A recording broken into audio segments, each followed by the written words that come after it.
السلام علیکم ناظرین، امید ہے بخیر و عافیت ہوں گے۔ رمضان المبارک کا چاند نظر آ گیا ہے۔ میرے تمام دوستوں اور سبسکرائبرز کو رمضان المبارک کا مبارک مہینہ مبارک ہو۔ ماہ رمضان کی فضیلت سے آپ یقیناً واقف ہیں۔ قرآن مجید میں اللہ تعالیٰ نے فرمایا کہ رمضان کا مہینہ وہ ہے جس میں قرآن اتارا گیا، جو لوگوں کے لیے ہدایت ہے اور جس میں رہنمائی کرنے والی اور حق و باطل میں امتیاز کرنے والی واضح نشانیاں ہیں۔ بس تم میں سے جو کوئی اس مہینے کو پائے تو اس کے ضرور روزے رکھے، اور جو کوئی بیمار ہو یا سفر پر ہو تو دوسرے دنوں میں گنتی پوری کر لے۔ اللہ تعالیٰ تمہارے حق میں آسانی چاہتا ہے اور تمہارے لیے دشواری نہیں چاہتا، اور اس لیے کہ تم گنتی پورے کر سکو، اور اس لیے کہ اس نے تمہیں جو ہدایت فرمائی اس پر اس کی بڑائی بیان کر سکو، اور اس لیے کہ تم شکر گزار بن جاؤ۔ ایک حدیث مبارکہ ہے جو بخاری شریف میں درج ہے۔ اس میں حضرت ابو ہریرہ رضی اللہ تعالیٰ عنہ سے روایت ہے کہ حضور نبی پاک صلی اللہ علیہ وآلہ وسلم نے ارشاد فرمایا، جب رمضان کا مہینہ آتا ہے تو آسمان کے دروازے کھول دیے جاتے ہیں، جہنم کے دروازے بند کر دیے جاتے ہیں، اور شیاطین کو زنجیروں سے جکڑ دیا جاتا ہے۔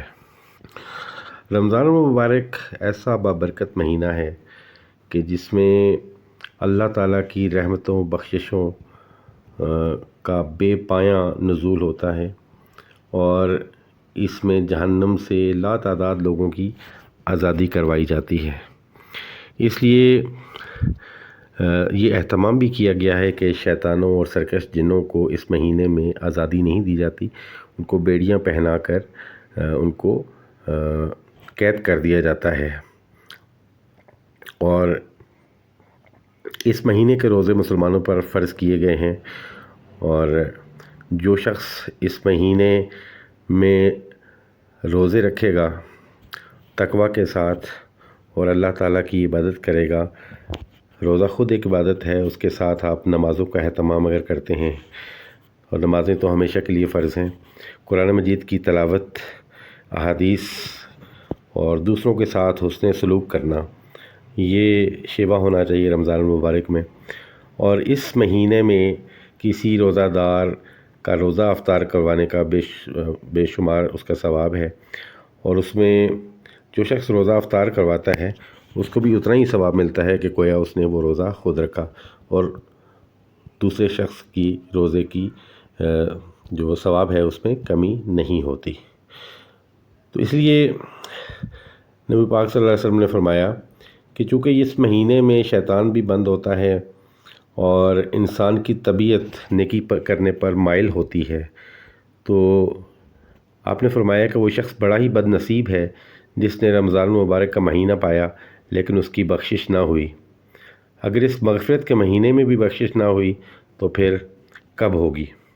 یعنی کہ اس مہینے میں مغفرت بخشش کرنا، جہنم سے آزادی اتنی آسان ہے کہ جو شخص اس مہینے میں بھی اپنے اللہ کو راضی نہیں کر سکا اور پھر جہنم سے آزادی اور مغفرت اپنی نہیں حاصل کر سکا، تو پھر وہ اس کے لیے بہت مشکل ہے کہ وہ باقی زندگی میں بھی دنیا اور آخرت کی کامیابیاں حاصل کر سکے۔ تو اس لیے رمضان المبارک کے مہینے میں نہ صرف روزے رکھیں بلکہ دوسروں کا خیال رکھیں۔ ایک اور چیز جو میں نے نوٹ کی ہے کہ رمضان المبارک کے مہینے میں اشیاء صرف کی قیمتوں میں ایک دم اضافہ ہو جاتا ہے۔ جیسے آپ افطاری کے لیے فروٹ خریدنے جاتے ہیں تو فروٹ کی قیمتیں آسمان پہ چڑھ جاتی ہیں۔ یعنی آج اگر آپ نے دن میں فروٹ خریدا ہے تو اس کی کچھ قیمت تھی، مثلاً 10 روپے کسی چیز کی قیمت تھی، اب کل لینے جائیں گے جب رمضان المبارک شروع ہو گیا ہے تو وہ یقیناً 30 روپے کی ہوگی، یعنی 2 سے 3 گنا قیمتیں رمضان المبارک میں بڑھ جاتی ہیں۔ جبکہ ویسٹرن کنٹریز میں جب ان کا کرسمس آتا ہے تو اسپیشل ڈسکاؤنٹس دیے جاتے ہیں، اور 80% تک 90% تک ڈسکاؤنٹس دیے جاتے ہیں، اور امریکہ، کینیڈا، آسٹریلیا، UK وغیرہ میں ایون مسلمانوں کے لیے رمضان المبارک میں اسپیشل ڈسکاؤنٹس ہوتے ہیں، جو کہ روزے کا اہتمام لوگ کرتے ہیں تو آپ کو کھجوریں، فروٹس اور کھانے پینے کی اشیاء جو ہیں وہ انتہائی سستی ملتی ہیں۔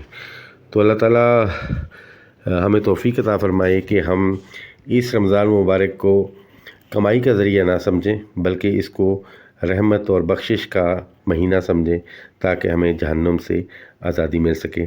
اپنی دعاؤں میں یاد رکھیے گا۔ حاضر ہوتے ہیں ایک نئی ویڈیو کے ساتھ۔ اللہ نگہبان۔